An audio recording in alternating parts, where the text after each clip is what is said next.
Hoy, ayun na nga.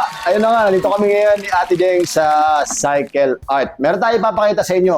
Ito mga ipapakita namin sa inyo. Ito yung mga hindi pang karaniwang kulay at the same time. kasi tinanong ko muna bago ko tinignan. Anong kulay nito? Tapos ang dami sumagot. Ocean wave, ocean deep, ocean green. Bahala na lang sila, di ba? So anyway, basta maganda yung kulay. So mamaya, bukod dyan, meron pa kami mga papakita sa inyo na giant din na gravel bike ni Ate Jeng. Okay? So ngayon, kasama ko... Bakit bike ko? Naging bike. Tinda talaga to, hindi ko to bike. Kasama ko si... Jenny Francisco. Okay, nandito kami ngayon sa may Cycle Art. Ngayon, kung naghahanap kayo ng gravel bike, standby kayo. Marami kami ipapakita mga gravel bike sa inyo na pwede nyo pagpilian. Di ba, Ate Jeng? Yeah. Ate Jeng, ano ba ito ipapakita natin sa kanila? Ito, Revolt Zero. Revolt Zero. Ano kulay? Ocean Deep. Ganda yata yun. Ocean Wave. Yan. Ocean Wave. Kakaibang kulay, di ba? Ocean Wave. Ate, ano ba to? Carbon, aluminum. Aluminum. Pero ito yung carbon alam ko eh. Yung Yung fork. kanyang fork. Ayan o. Oo. Carbon diba? Yung fork. Tapos, anong sukat Body na to? aluminum to. Aluminum. Pero ito kasi, dahil late mo na siya na napansin, ano na lang siya, large na lang siya. Large na lang siya. Fast moving kasi siya. Yung mga mga iba pa natin mga i-review, baka may mga sizes pa. Pero giant din yun ha. Standby lang. Hindi. Giant. Side na sa extra small, medium. Side. Flat out. Grabe. Kasi hot cake talaga. Sobra. So, ito na lang yung natitira. Zero. Pero kung large to, pasok pa rin naman sa akin to. Kasi, 5'8" ako. So, large to. Large ba dati? Large. Pasok pa rin sa akin to. Mag-a-adjust na lang kayo sa seat post. Kung medyo natataasan kayo, o medyo nabababaan pa kayo, pwede nyo itaas dito. Okay, ano specs nito, ate? Na siya, GRX.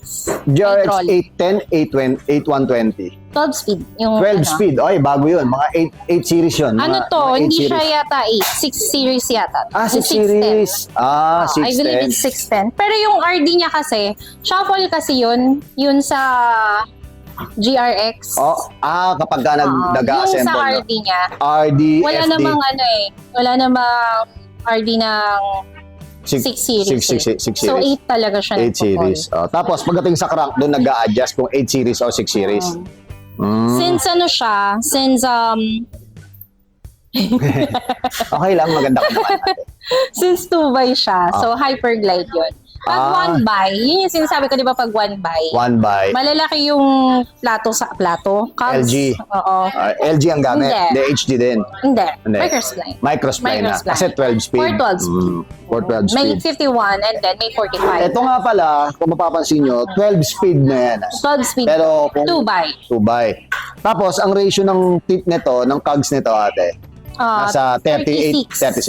So, 36. 2x ng 36 ng cogs. Tapos, lahat to, component nito is GRX. Okay? Shimano. Yeah. Pagdating naman sa wheelset natin, stock siya ng Giant. Tapos, naka 40C siya na cross-cut grip. 40C. Pero, pwede kayong mag-adjust pa kasi malaki yung clearance. Malaki yung clearance niya. At least siguro pwede pa to hanggang 45. Yeah. Pasok pa to hanggang 45. Kasi yung chainstay niya medyo sasabit na. Pagdating naman dito sa seat stay, medyo mas maluwag. Pero kung lagi nyo i-consider yung chainstay kung sasabit o hindi. Tapos, FD, post mount. Tama, no, no? Ano yung post mount? Hindi, yung lagay ng FD. Tapos, sa ibabaw ng top tube, may pwede kang ilagay. Kasi karaniwan, di ba? Yung iba cage. Mga ganon, kaya yun, yun na, di ba? May ganon na, di ba? Meron ng ganon na nilalabas ngayon. So, pagdating naman sa cockpit natin, ang nakalagay dito is 42. 44 to. 44. Kasi large siya 44. Pagka na-visit nila yung site, nakalagay doon kung ano yung mga nakalagay din sa sa unit mismo. Kung halimbawa yung medium. Bawat sizes. Yes. Parang nila, parang... sila na nag-a-adjust. Hindi katulad dati na pagka small yung halimbawa sobrang liit ng frame, pero nakalagay pa rin 44. Malaki, di ba? Tama. Ngayon, nag-adjust na rin sila. Pero ito, hindi pa to ICR ha, hindi pa to internal cabling ha. Pero may mga gumagawa na ngayon, alam niyo ba yun, te? May mga gumagawa na ngayon na ginagawang ICR yung bawat nila. Diba? Tapos, kagandahan dito, full weld, yung welding nito, Smooth. smooth. Mm-mm. Diba? Tsaka, tingin mo, mga ilang kilo to, ate? Tingin mo. Etong stock 11? na to, mga siguro mga ganon. 11. More or less, 11 to 12. So, mga ganito. 11.5. 11.5. Tapos, pagdating sa upuan, giant yan, Giant. syempre. Tapos, pagdating sa upuan, seat post natin, 27.2. Karaniwan naman yun sa mga di ba? No, I think this one is Mas diffuse. manipis. Diffuse. Walang sukat siya. D-shape siya. Oo, hindi. Yun yung diffuse. So, mahihirapan. Yes. May siya. May sarili siyang sheen niya. Ayan.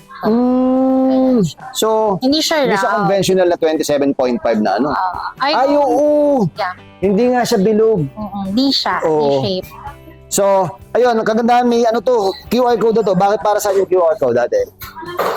Para i-check. Kung ba? legit. Hindi. Meron yan nakalagay eh. May Register your bike. Yan. Meron Anong model ba to? Revolt Revolt, anong year? 2026. Revolt 0 2026. Ito, 2026, bagong-bago. Tsaka yung kulay nito, kakaiba. Hindi karaniwan sa yung decals niya, hindi siya sticker lang eh. Naka-paint talaga yata siya. Oh. Hindi. Hindi. Sticker pa rin siya Nakabaon. pero nakabaon. Nakabaon ng sa paint. Tapos, matte color siya. Ate, ang tanong naman, magkano naman daw to? 90,000 SRP. 90,000. 90,000 Revolt Zero Naka-GRX SRP. na. Naka-GRX ka na. Fork yung fork. Fork Ate, di yung ba carbon niya yung sasabihin nito. Carbon yung fork niya. Di ba meron Revolt 1, 2? Yes. Di ba? Ang pinakamahal is yung Zero. Zero. Kasi parang yung sa MTB yung Sa talon. entry. Sa entry. Parang yung sa talon, yung talon 1, talon 2, pinakamahal yung talon 0, di ba? So, parang ganun lang din nung gumawa si Giant ng gravel bike. Okay? So, kung gusto nyo nito, nagsiship ba kayo sa iba't ibang bansa? Sa iba't ibang, No.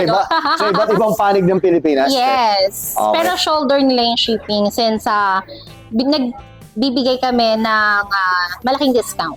Okay. So, yeah. So, nagbibigay ng malaking discount. Paano naman nila babayaran natin pagka ganyan? Pwede tayo through GCash, G-Gives, meron din. Partner din kami ng G-Gives. Tapos, Home credit, pwede Home no? credit. Pero walk-in yun Walk-in yung yes, home kasi credit. kailangan, Kailangan may yung ID. ID. Yan. Tapos, yun yung ipaprocess ng sales staff ni Home Credit.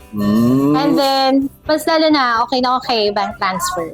Uy. Yeah. Tapos kayo na magpapak noon tapos papadala sa kanila. Kung kayo man ay nasa Luzon, Visayas, Mindanao at wala kayong oras pumunta dito sa Quiapo sa may Cycle Art, mag-PM lang kayo sa page ng Cycle Art or dito sa ating itinatag na si Ate Jen. Karaniwan ko tinatag. Lagi ko kasi tinatag si Ate Jen. Kasi anong nangyayari? Magpi-PM sa akin, tapos magko-comment doon. Papa Jack, magkano to? Hindi na ako sumasagot.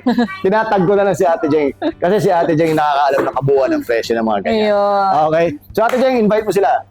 Ayun, syempre, kung gusto niyo magpa-transact online, yan, always available. Pero medyo minsan talaga, may times na katagalan na sumagot dahil nga busy din dito sa store. May time Wait lang. nagpapariban pa kasi siya.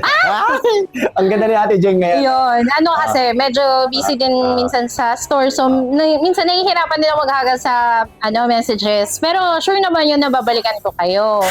Wait lang ng konti. Ayan. Yes. Medyo bear with me. Pero kung di naman kayo busy, Yes. pwede na kayong pumunta Yan. rito sa mas maraming mag-a-assist sa inyo. Para hindi na kayo busy. nag-i-hintay. Ayan. Okay, Pwede kayo tapos, mag-walk-in. Kung gusto nyo na makuha kagad yung item, visit na lang kayo kagad dito. Or kung hindi naman, pwede rin naman kung nasa Makati kayo, nasa Mandaluyong, PM lang kayo kay Ate Jeng Lim Francisco na lagi kong itinatag sa ating FB Ayun. page. Pati sa sa TikTok natin, nakita niyo naman yung pangalan ni Ate Jeng.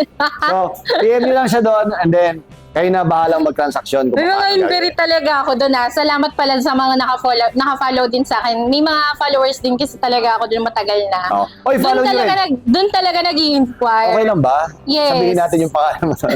Okay lang. Okay. Follow nyo rin pala si Ate Jeng sa TikTok kasi kasama natin siya doon. Palagi ko siya tinatag doon. Every time na magpo-post ako ng regarding sa Cycle Art, si Ate Jeng Maharot. Okay. Jeng Maharot. Alam mo bakit Maharot? Kasi Maharot kami dito. Maharot. Kilala lang kami talaga dito. Kasi yung iba na may misinterpret nila. Iba yung harot. Maharot Magkaiba na yan. word. Jeng Yan. Pero pagdating sa FB page, follow nyo lang din siya. Jeng Lim Francisco. At sigurado marami kayong makikita ang mga pyesa na pinopost Yes. niya na hindi ko na po post kasi laging umulan. Naging umulan. Hindi Ayun. nakapunta. Ayun. Oy, follow nyo rin yung FB page ng Cycle Art tsaka yung Yes. page niya ni Ate Jeng Lim Francisco. Yan doon, nagpo-post din ako. Ayan, lagi siya nagpo-post doon. Mm. Okay? So, yun lang. Hintayin nyo yung susunod pa namin mga ipapakitang gravel bike sa inyo na talaga namang ibang klase yung kulay at swak na swak sa inyong budget. Yung 90,000 na to, 90,000 tama? Yes, Yung may 90 discount pa. Yung 90,000 na to, SRP lang yun. Pwede pa kayong pumunta rito. Malaki ang discount nun. Sabihin nyo lang na si Ate Jeng pinapollow nyo sigurado. Tsaka yung Cycle Art Hindi sigurado. mo yung manigyan sa Oo. pilitan. Sabihin nyo, syempre, mas malaki yung discount kapag nakapollow kayo kay Yan. Ate Jeng, di ba? Ate Jeng. Lalo pa, naka-reband ngayon niya, nakapag-asawa ng mayaman. Hindi, joke lang. Ang ganda nga. Alam mo bakit? Kasi nagulat ako kay Ate Jeng pagpasok ko dito. Grabe Akala ko si Cleopatra, hindi pala si Cleopatra. Ay lang. Maraming na mahirapan pero hindi suko. Ako po si Papa Jack at narito ako ngayon sa Cycle Art at kasama ko si... Jeng Francisco. Alright, at palagi na daan, palawakin ng kaalaman, humingi sa Diyos ng gabay para sa ating... Paglalakbay? Mag-call of friends sana ako. Teka lang, mental block ako.